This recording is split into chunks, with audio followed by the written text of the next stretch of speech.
Assalamu alaikum students.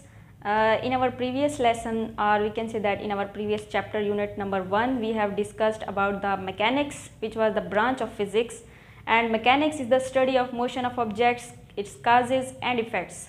There are two sentences, motion of objects and causes. This is divided into kinematics and dynamics. Kinematics is your second unit in which we study the motion of objects without discussing the causes. Kinematics में हम motion of the objects को study करते हैं लेकिन उनके काज को study नहीं करते. काज में कि किस वजह से हुई, क्यों हुई, कैसे हुई, कहाँ हुई, तो ये चीज़ें इसमें डिस्कस नहीं होंगी.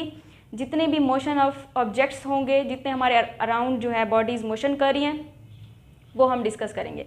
डायनामिक्स जो है वो आपका थर्ड यूनिट है जिसमें हम मोशन ऑफ द ऑब्जेक्ट्स के साथ ही इनके जो है काजेज़ भी डिस्कस करेंगे. सो काइनेमेटिक्स की एग्जांपल्स की अगर बात करें तो जितनी भी गाड़ियां हैं, व्हीकल्स, बर्ड्स हैं, एनिमल्स हैं, अर्थ की मोशन है, मून है, planets, rockets, aeroplane, insects, pendulum, even के एयर की मोशन भी और वाटर की मोशन भी, जितने भी मतलब ऑब्जेक्ट्स हमारे अराउंड जितने भी मोशन कर रहे हैं वो सारे क्या हैं, काइनेमेटिक्स हैं. नेक्स्ट जो है हमने डिस्कस करना है रेस्ट एंड मोशन को. रेस्ट एंड मोशन से पहले आपको पता होना चाहिए कि सराउंडिंग क्या होती है. सराउंडिंग हमारे इर्द गिर्द, हमारे नेबरहुड में जितनी भी चीज़ें प्रेजेंट होती है वो हमारी सराउंडिंग्स होती हैं.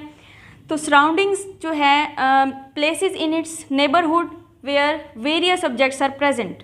वेरियस ऑब्जेक्ट्स में क्या आ जाता है, अब सपोज़ मैं हूँ तो मेरे अराउंड जितनी भी चीज़ें हैं, बोर्ड है, ये कैमरा है, माइक है, ये वॉल्स, दीवारें हैं, विंडो है, डोर है, फ्लोर है, रूफ है, एसी है, चेयर है, टेबल है, बुक है, जितनी भी चीज़ें हैं ये सारी मेरे आसपास जो है ये सारी सराउंडिंग्स है मेरी. रेस्ट.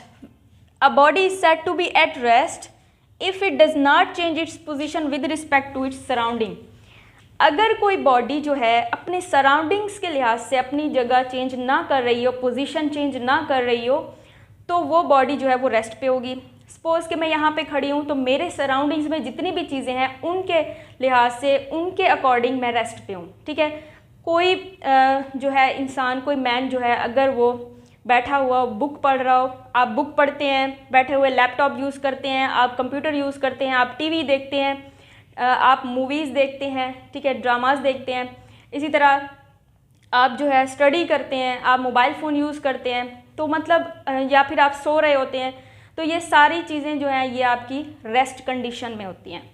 अगर आप इन सब के लिहाज से अपनी पोजीशन को चेंज नहीं कर रहे, मतलब जो चीज़ें आपके अराउंड में प्रेजेंट हैं, सोफ़ा है, विंडो है, चेयर है, टेबल है, आपके फ्लोर है, ठीक है, जितनी भी चीज़ें हैं उनके लिहाज से, उनके अकॉर्डिंग अगर आप पोजीशन चेंज नहीं कर रहे, आप एक जगह से उठ के दूसरी जगह नहीं जा रहे, आप जितने टाइम तक वहाँ बैठे हैं, 5-10 मिनट तक फिर भी वहीं बैठे हैं, तो आप रेस्ट कंडीशन में हैं. Okay. So motion. A body is said to be in motion if it changes its position with respect to its surrounding.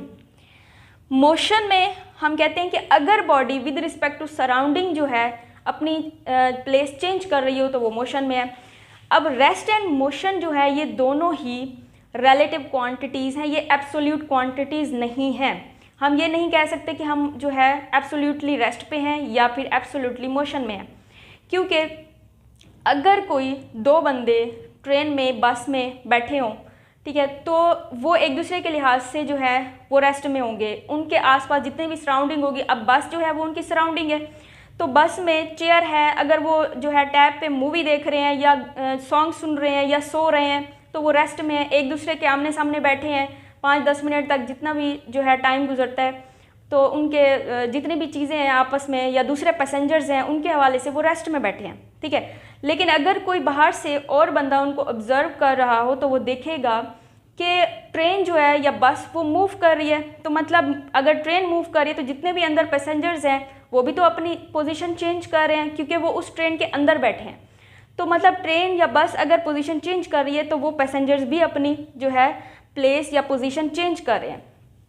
सो ये जो है ये डिपेंड करता है ऑब्जर्वर पे, देखने वाले पे, जो ऑब्जर्व कर रहा हो, या हमारे नेबरहुड पे या हमारी सराउंडिंग पे जो कि हमें देखने वाले होते हैं, उनके लिहाज से ये डिपेंड करता है कि वो क्या सोचते हैं. मतलब जो अंदर बैठे हैं वो तो ये सोचेंगे कि हम रेस्ट में बैठे हैं क्योंकि हम तो कोई अपनी जगह चेंज ही नहीं करें।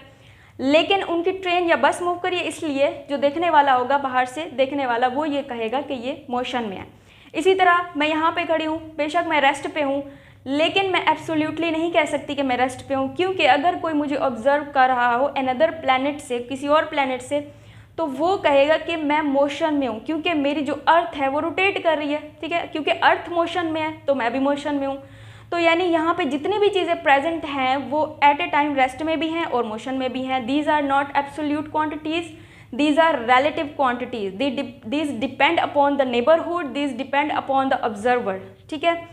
सो हमें जो ऑब्जर्व करने वाला होगा, अगर कोई वो बाहर से है, उसकी हमारी सराउंडिंग ये है कि कोई अदर प्लैनेट पे बंदा हमें ऑब्जर्व करे, तो हम उसकी लिहाज से मोशन में होंगे। So thank you so much.